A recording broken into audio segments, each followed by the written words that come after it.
নমস্কার বন্ধুরা, study with Sudip চ্যানেলে স্বাগত। আজকের ক্লাসে আমরা WBPSC মিসলেনিয়াস PYQ থেকে কিছু অঙ্ক সলভ করব। এর আগে আমরা দুটো ক্লাস করেছি ম্যাথের, যেখানে মিসলেনিয়াস PYQ থেকে অঙ্ক সলভ করেছি। তারই কন্টিনিউয়েশনে আজকের class part 3। Official exam date বেরিয়ে গেছে, তোমরা জানো বোধহয়। WBPSC মিসলেনিয়াস এক্সাম কিন্তু এই বছরেরই সেপ্টেম্বর মাসে হবে। আরও অনেক পরীক্ষারই ডেট জানিয়েছে পিএসসি, তো সেই সমস্ত তুমি ডিটেলে যদি দেখতে চাও তাহলে ডিসক্রিপশনসে ভিডিও লিঙ্ক দেওয়া আছে, তুমি সেই ভিডিওটা দেখে নেবে। সেখানে সম্পূর্ণ কিন্তু ডিটেলে বলা হয়েছে। অঙ্ক ছাড়াও ক্লার্কশিপ ও মিসলেনিয়াসের জন্য ইংলিশ ও জেনারেল স্টাডিজের ক্লাসও স্টাডি উইথ সুদীপ চ্যানেলে চলছে, প্রত্যেক দিন সকাল 9টায়, দুপুর 2টোয় ও রাত্রি 9টায়। সো চ্যানেলকে যদি এখনও সাবস্ক্রাইব করোনি তো সাবস্ক্রাইব করে নাও, আর বেল আইকনটা অবশ্যই প্রেস করে দাও। তাহলে আর না দেরি করে শুরু করা যাক আজকের ক্লাসটা। প্রথম প্রশ্নে আমাদেরকে বলছে the LCM of two number is 60। The numbers are in the ratio 3:4। The sum of the number is. ঠিক আছে, তো এলসিএম অফ দ্য নাম্বার কত দিয়েছে? 60। আর দুটো নাম্বার কি আছে? 3:4 এর রেশিওতে দিয়েছে। তো নাম্বার দুটো ধরে নিলাম আমি, 3x আছে আর 4x আছে। এই দুজনের এলসিএম যদি আমি বার করি তো কত হবে? x চলে আসবে কমন, আর 3 × 4 হয়ে যাবে কি 12x। 12x হলো এলসিএম, কিন্তু এলসিএম তো আমাদেরকে দিয়ে রেখেছে 60, রাইট? তাহলে 12 দিয়ে কেটে দিলাম 5, x = বেরিয়ে গেল 5। এবার এই x এর ভ্যালু তুমি এখানে রেখে দাও, আর x এর ভ্যালু তুমি এখানে রেখে দাও, তাহলে তুমি দুটো সংখ্যা পেয়ে যাবে। প্রথমে 3কে 5 দিয়ে গুণ করলে আসবে 15, দ্বিতীয়বার 4কে 5 দিয়ে গুণ করলে আসবে 20, যোগ করে দেবে 35 পেয়ে যাবে। এটাই জিজ্ঞেস করেছিল, অ্যান্সার হয়ে গেল অপশন বি। ঠিক আছে, নেক্সট প্রশ্ন আমরা দেখব দ্য ভ্যালিউ অফ। আচ্ছা, একটা ইকুয়েশন দিয়েছে। ইকুয়েশনটাকে তুমি ভালো করে অবজার্ভ করো, দেখতে পাবে এখানে a⁻³ মাইনাস b⁻³ আর নিচে দিয়েছে a² ab আর b²। তাহলে এটা অ্যাকচুয়ালি যদি তুমি ভালো করে অবজার্ভ করো, a³ মাইনাস b³ যদি তুমি ফর্মুলা রাখো এই ইকুয়েশনে, তাহলে কিন্তু তোমার অ্যান্সার বেরিয়ে যাবে। কি করে বেরোবে আমি দেখাচ্ছি। ধরে নাও a³ মাইনাস b³ এটা তোমাকে দেওয়া আছে, আর এখানে দিয়েছে a² plus ab plus b²। a³ minus b³ এর ফর্মুলা কি হয়? এর ফর্মুলা হচ্ছে a মাইনাস b ব্র্যাকেটে a² plus ab plus b²। নিচে কি রয়েছে? a² plus ab plus b²। ঠিক আছে, আমরা কিন্তু দেখো কোনো সংখ্যা এখনও লিখলাম না, জাস্ট আমি ab দিয়ে তোমাকে বোঝাচ্ছি। তুমি চাইলে এখানে সংখ্যাকে রেখেও বুঝতে পারো, কারণ a এর সমান হচ্ছে এটা আর b এর সমান হচ্ছে এটা। ঠিক আছে, এটা থেকে এটা কেটে গেল, পড়ে রইল আমার কাছে a মাইনাস b। তাহলে 0.362 মাইনাস করতে হবে 0.1 দিয়ে। পেছনে কিছু নেই মানে 0 0 বসিয়ে দিলাম, মাইনাস করবে, এখানে চলে আসবে তোমার অপশন বি। ঠিক আছে, নেক্সট প্রশ্ন দেখব আমরা। বলছে Ajay got married 6 years ago. His present age is 5/4 times his age at the time of his marriage. ঠিক আছে, অজয়ের 6 বছর আগে বিয়ে হয়েছিল। তো অজয়ের বর্তমান বয়স যেটা আছে সেটা 5/4 টাইম আছে তার বিয়ের বয়সের। আরও আগে বলছে যে অজয়'s sister was 5 years younger to him at the time of his marriage. অজয়ের সিস্টার 5 বছর ছোট ছিল অজয়ের বিয়ের সময়ে। তো বিয়ের সময়ে হোক বা বর্তমান হোক, ডিফারেন্স যা বয়সের থাকে সেটা অলওয়েজ সমানই থাকে, সেটা কনস্ট্যান্ট থাকে। তাহলে এখনও সে 5 বছরের ছোটই আছে অজয়ের থেকে। তো বলছে কি present age of Ajay sister's is, অজয়ের বোনের বয়সটা আমাদেরকে বার করতে হবে। ধরে নিলাম যে অজয়ের বর্তমান বয়স হচ্ছে এক্স, আর অজয়ের ম্যারিজের সময় তাহলে বয়স হয়ে যাবে x-6। ঠিক আছে, -6টা কেন করলাম বুঝতে পারলে? তার বিয়ে 6 বছর আগে হয়েছিল বলে, তার বয়স বর্তমানের থেকে 6 বছর কম আছে। ঠিক আছে, আচ্ছা, এই দুজনের মধ্যে একটা সম্পর্ক দেওয়া আছে, এক্স সমান মানে বর্তমান বয়স সমান হচ্ছে 5/4 টাইম অফ ওই বিয়ের সমান যা বয়স ছিল সেটার। তাহলে কোনাকুনি গুণ করে দেবো আমি, কত পেয়ে যাব? 4x = 5x - 30। ইকুয়েশন সলভ করলে তুমি x সমান পেয়ে যাবে 30। ঠিক আছে, অজয়ের বোন অজয়ের থেকে 5 বছরের ছোট আছে, তাহলে অজয়ের সিস্টারের বয়স হয়ে যাবে 25, অপশন এ হয়ে গেল কারেক্ট উত্তর। ক্লিয়ার এইটুকুটা? কোথাও যদি ডাউট হয় তো তুমি কিন্তু কমেন্ট করবে অবশ্যই, আর আমি সেই ডাউটটা ক্লিয়ার করার চেষ্টা করব তোমাদের। ঠিক আছে, এগুলো খুব ইজি প্রশ্ন, এখানে তো কোনো ডাউট হওয়া উচিতই না। নেক্সট প্রশ্ন দেখব আমরা। Two numbers a and b are such that the sum of the 5% of a and 4% of b is 2/3 of the sum of the 6% of a and 8% of b. Find the ratio a is to b. ঠিক আছে, একটা আমাদেরকে কিছু informations দিয়েছে, তার সাহায্যে আমরা একটা ইকুয়েশন ফর্ম করে নেব। কি বলছে? 5% of a plus 4% of b is equal to 2/3 of 6% of A plus 8% of B. তো দেখো ইকুয়েশনের দুদিকেই কিন্তু পার্সেন্টেজ আছে, তো পার্সেন্টেজ কমন নিলে সেটা কাটাপিটা হয়েই যাবে, ক্যান্সেল আউট হয়ে যাবে। পড়ে থাকবে যেটা আমাদের কাছে সেটা হবে 5A plus 4B is equal two 2/3, 6A plus 8B। ঠিক আছে, এবারকার 2/3টাকে আমরা এই দিকে কোণাতে গুণ করে দেব, তাহলে কি পাবো? 15A plus 12B is equal two, এই দুয়ের গুণটা চলে যাবে ভেতরে, এখানে এটা 6 আছে, ঠিক আছে, 6-এর সাথে গুণ হয়ে গেলে হয়ে যাবে 12A প্লাস 16B। ঠিক আছে, এগুলো একদিকে, বিগুলো একদিকে করে দিই, কত হয়ে যাবে? 3A, 12 থেকে 15 গেলে 3A, আর এখানে 16B থেকে 12B গেলে হয়ে যাবে 4B। A by B is equal to 4/3, তাহলে অ্যান্সার হয়ে গেল আমাদের 4:3, অপশন ডি হয়ে গেল কারেক্ট উত্তর। জাস্ট একটা ইকুয়েশন ছিল, সলভ করতে হতো, এই অঙ্কতে আর বোঝানোর মতো কিছুই ছিল না। নেক্সট প্রশ্ন দেখবো আমরা। If 75% of students in schools are boys and the number of the girls is 420, the number of the boys is, তো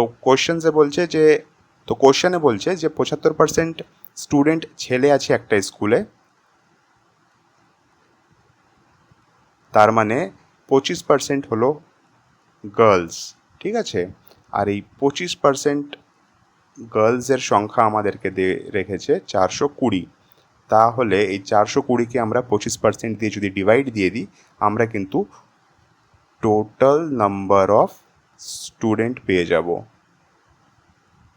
ঠিক আছে, তাহলে 420 ডিভাইডেড বাই 25 মাল্টিপ্লাইড বাই 100, এই পার্সেন্টেজটাকে সরালাম বলে এখানে 100 আমাকে গুণ করতে হলো। ঠিক আছে, 25 4 100, এখানে চলে আসবে 4 4 16, তাহলে 1680। এটা তো হয়ে গেল টোটাল নাম্বার অফ স্টুডেন্ট। এবার কি চেয়েছে প্রশ্নে? আমাদেরকে নাম্বার অফ বয়েজ বার করতে বলছে। তাহলে কি করব আমরা? আইদার আমরা এই 1680 থেকে 420 বিয়োগ করে দেব, মানে মেয়েদের সংখ্যা বিয়োগ করে দেব, তাহলে আমরা ছেলেদের সংখ্যা পেয়ে যাব, কিংবা 75% আমি এই 1680 বার করব, তাহলেও কিন্তু আমি অ্যান্সার পেয়ে যাব। তো ইজি হবে বিয়োগ করা রাদার দেন পার্সেন্টেজ বার করা।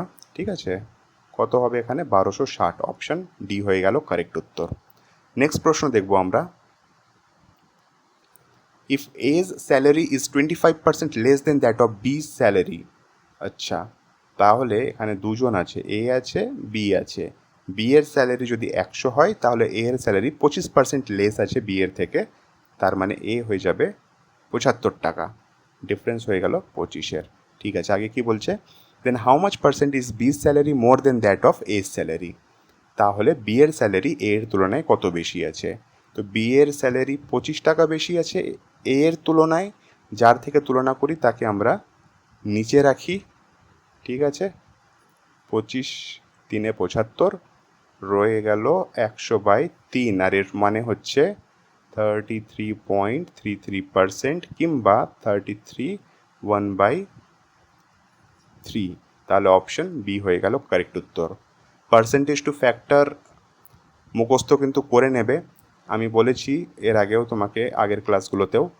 1/2 থেকে 1/30 অবধি কিন্তু তুমি ফ্যাক্টর টু পার্সেন্টেজ এই কনভার্সনগুলো মুখস্থ করে নেবে, কারণ আমি চাইলে বলতে পারি তোমাকে যে তুমি ডিভাইড করে করে কিন্তু বার করে নেবে এক্সাম হলে, কিন্তু অতটা টাইম তো আমরা দিতে পারবো না।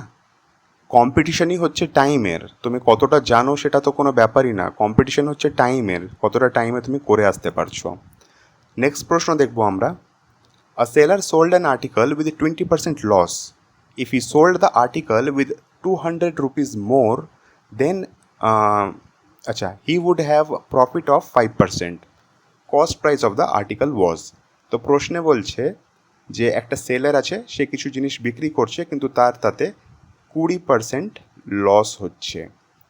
আরও বলছে যে যদি সে 200 টাকা বেশিতে বিক্রি করতো জিনিসটাকে, তাহলে কিন্তু তার 5% প্রফিট হতো। ঠিক আছে, 5% প্রফিট হতো। তো দেখতে গেলে এই 200 টাকার ক্ষমতা কি আছে? এই 200 টাকার ক্ষমতা হচ্ছে যে আমার পুরনো 20%কে তো সে ম্যানেজ করেই দিচ্ছে, প্লাস আমাকে 5%-এর আরও বেশি প্রফিট করিয়ে দিচ্ছে। ঠিক বুঝতে পারলে এইটুকুটা আমি কি বললাম? তাহলে দেখো এই 200 সমান সমান কি আছে? 200 সমান সমান 25% ছিল, আর আমি যদি এই 200 যদি আমার 25% হয়, তাহলে 100% বার করতে গেলে আমি এই ইকুয়েশনটা লিখে দিলাম, তাহলে 1/4 হয়ে গেল আমার কাটাপিটা করে, আর এখানে হয়ে গেল 800। তাহলে আমার সিপি বেরিয়ে গেল 800 টাকা। বুঝতে পারলে? এখানে আমি বললাম যে 200 সমান সমান কিন্তু 25% হয়ে যাচ্ছে। এটাই কিন্তু এই অঙ্কের অ্যাকচুয়াল মানে ফ্যাক্টরটা এখানে লুকিয়ে আছে। তুমি এই কথাটাকে ধরতে পারলেই অঙ্কটা জাস্ট সুতো টানার মতন একবারে হয়ে গেল। ঠিক আছে, যদি 225% হয় তো 100% কত হবে, এটাই আমাকে বার করতে হতো এই প্রশ্নে। ক্লিয়ার? নেক্সট প্রশ্ন দেখি আমরা। A dishonest dealer claimed to sell his goods at the cost price but uses a false weight of 900 grams for 1 kg. His gain percent is. ঠিক আছে, তো একজন ডিসঅনেস্ট ডিলার আছে, এই ধরনের অঙ্ক তোমরা অনেক করেছো। ডিসঅনেস্ট ডিলার আছে, তো সে নিজের জিনিসকে বলছে যে আমি কস্ট প্রাইসেই বিক্রি করছি, কিন্তু ভেতর সে নিজের কামাইটা কিভাবে করছে না, জিনিস কম ওজন করে দিচ্ছে। 1 কেজি মানে 1000 গ্রাম বলছে, কিন্তু দিচ্ছে 900 গ্রাম। তাহলে 1000 গ্রাম বলছে কিন্তু দিচ্ছে কত? 900 গ্রাম। ফলে 100 গ্রাম হয়ে যাচ্ছে তার প্রফিট। ঠিক আছে, তো এই 100 গ্রাম প্রফিট হচ্ছে তার কতর উপরে? 900-র উপরে। মানে অ্যাকচুয়ালি দেখতে গেলে যদি আমি 1 টাকা কেজি 1 টাকা পার গ্রাম করে যদি আমি ধরি, তাহলে সে 900 টাকা ইনভেস্ট করছে আর 100 টাকা কামাই করছে, তাই তো? একই কথা তো। তাহলে পার্সেন্টেজ আমাদেরকে চেয়েছে, গুণ করে দেবো এখানে 100-র সাথে, 0 দিয়ে 0 গেল, পড়ে রইল আমার কাছে 100/9, আর 100/9 মানে হচ্ছে 11.11 কিংবা 11/9। ঠিক আছে, তাহলে অপশন বি হয়ে গেল কারেক্ট উত্তর। এই ধরনের অঙ্ক কিন্তু তুমি অনেক করেছো যদি তুমি প্রফিট অ্যান্ড লস চ্যাপ্টার পড়ে থাকো তো। আদারওয়াইজ কিন্তু আমিও এগুলো করাবো, profit and loss chapter, percentage, এই চ্যাপ্টারগুলো আমি তোমাদেরকে প্র্যাকটিস করাবো। তখন কিন্তু এই ধরনের অঙ্ক আমরা অনেকগুলো করব, যাতে কনসেপ্ট যদি কোথাও তোমাদের ডাউট থেকেও থাকে, সেই কনসেপ্টগুলো যাতে তোমার ক্লিয়ার হয়ে যায়। ঠিক আছে, নেক্সট প্রশ্ন দেখব আমরা। In what proportion must water be added to spirit to gain 20% by selling it at the cost price? দেখো, যদি আমার কাছে টাইম খুব কম আছে আর আমি এক্সাম হলে এই কোশ্চেনটা দেখতে পাচ্ছি, আমি জাস্ট এখানে করব যে 20% মানে তো হচ্ছে 1/5, রাইট? তার মানে যদি 5 ইউনিট স্পিরিট হয়, তাহলে 1 ইউনিট হবে ওয়াটার। তার মানে 1/5 হয়ে যাচ্ছে এদের রেশিও। ওটাই চেয়েছে এখানে, ইন হোয়াট প্রপোর্শন, এই প্রপোর্শনটাই চেয়েছে। তাহলে অপশন বি হয়ে যেত কারেক্ট উত্তর। ঠিক আছে, কিন্তু অনেকেই তোমরা এই ইউনিট ব্যাপারে বুঝতে পারো না, তার জন্যে মিক্সচার অ্যান্ড অ্যালিগেশন বলে একটা চ্যাপ্টার আছে, মিক্সচার অ্যান্ড অ্যালিগেশন। এই মেথড দিয়েও কিন্তু এই অঙ্ককে সলভ করা যেতে পারে, কিন্তু তার জন্যে এই পুরো পোর্শনটা আমার ভর্তি হয়ে যাবে। তাও আমি দেখিয়ে দিচ্ছি তোমাদেরকে। ধরে নাও যে স্পিরিট, ধরো এখানে লিখে নিই ভালো করে আগে। স্পিরিটের কস্ট প্রাইস আছে 10 টাকা করে। ঠিক আছে, যখন এই মিক্সচার অ্যান্ড অ্যালিগেশন প্রসেস করবে, তার মানে হচ্ছে তোমাকে প্রাইস এসব ধরতেই হবে, আদারওয়াইজ তুমি পারবে না করতে। তো স্পিরিটের কস্ট প্রাইস ধরে নিলাম আমি 10 টাকা করে, ঠিক আছে। আর মিক্সচার মানে জল আর স্পিরিট যে আমি মিক্সচারটা বিক্রি করছি সেটা আমি কত টাকায় বিক্রি করছি, সেটাও আমি 10 টাকাতেই বিক্রি করছি। কিন্তু এই মিক্সচার সেল করতে গিয়ে আমার এখানে হয়ে যাচ্ছে প্রফিট। কত টাকার প্রফিট হচ্ছে বা কত পার্সেন্টেজ প্রফিট হচ্ছে, তো বলবে 20% প্রফিট হচ্ছে। এই 20% প্রফিট মানে আমার কি করতে হবে, কস্ট প্রাইস অফ মিক্সচার বার করতে হবে, মানে সিপি অফ মিক্সচার বার করতে হবে। আর সিপি অফ মিক্সচার বার করতে গেলে আমাকে এই 10কে 120 দিয়ে ভাগ দিতে হবে আর 100 দিয়ে গুণ করতে হবে, তাই তো। আমি 10 টাকা যদি 120% হয় তো 100% কত হবে এটাই বার করছি এখানে, ঠিক আছে। তাহলে এটাকে সলভ করলে কত হবে, 4 3 12 আর এখানে হবে 25, ঠিক আছে। তাহলে 25/3। ক্লিয়ার? এবার আমার কাছে কিন্তু সব ইনফরমেশন আছে, এবার আমি মিক্সচার অ্যান্ড এলিগেশন অ্যাপ্লাই করতে পারবো। জলের দাম ধরে নিলাম আমি 0 টাকা করে, কারণ জলের জন্য আমি কিছু টাকা পে করি না কাউকে, জাস্ট মিউনিসিপ্যালিটি ট্যাপ লাগানো আছে, খুললাম, জল ভরে নিলাম। কিন্তু স্পিরিটের কস্ট প্রাইস কত আছে, স্পিরিটের কস্ট প্রাইস হচ্ছে 10 টাকা। আর এই মিক্সচারের কস্ট প্রাইস কত বেরোলো, মিক্সচারের কস্ট প্রাইসের মধ্যে যে মিক্সচারের যে কস্ট প্রাইস আছে সেটা বেরিয়ে গেল 25/3, ঠিক আছে। তাহলে 25/3 থেকে 0 বিয়োগ করলাম, আর এখানে 10 থেকে 25/3 বিয়োগ করলাম, ফলে আমি কি পাবো, 5/3, আর এখানে হয়ে যাবে আমার অ্যাজ ইট ইজ 25/3। একে কাটাপিটা তুমি যদি করবে তাহলে দেখবে 1:5 হয়ে যাবে তোমার অ্যান্সার, ঠিক আছে। তো এইভাবেও তোমার অপশান বি কিন্তু বেরিয়ে আসছে। এবার দেখো, যেটা 2 লাইনে হতে পারতো বা 2 সেকেন্ডে হতে পারতো, তার জন্যে আমি পুরো আমার 1 থেকে 1.5 মিনিট নষ্ট করলাম। তো এবার তুমি কনসিডার করো যে এই শর্ট মেথডটা যদি তুমি না পারো তাহলে সেটা শিখে নেবে আমার থেকে, আমি ক্লাস করাবো, এটার ডিটেল ক্লাস করাবো। আর তা না হলে তুমি বই ফলো করে মিক্সচার অ্যান্ড এলিগেশন পুরোটা সলভ করো, ঠিক আছে। নেক্সট প্রশ্ন দেখবো আমরা, আর এটা কিন্তু আজকে লাস্ট প্রশ্ন আছে, আরও প্রশ্ন আমরা নেক্সট ক্লাসে করব, ঠিক আছে। প্রশ্নে কি বলছে দেখে নি। Student was asked to divide a number by 3, but instead of dividing it he multiplied it by 3 and got 29.7। The correct answer ওয়াজ।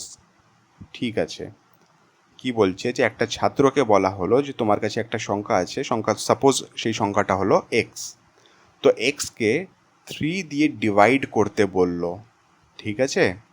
কিন্তু সেই ছাত্রটা কি করলো, 3 দিয়ে গুণ করে দিল সেই সংখ্যাটাকে, যার ফলে সে 29.7 অ্যান্সার পেয়ে গেল।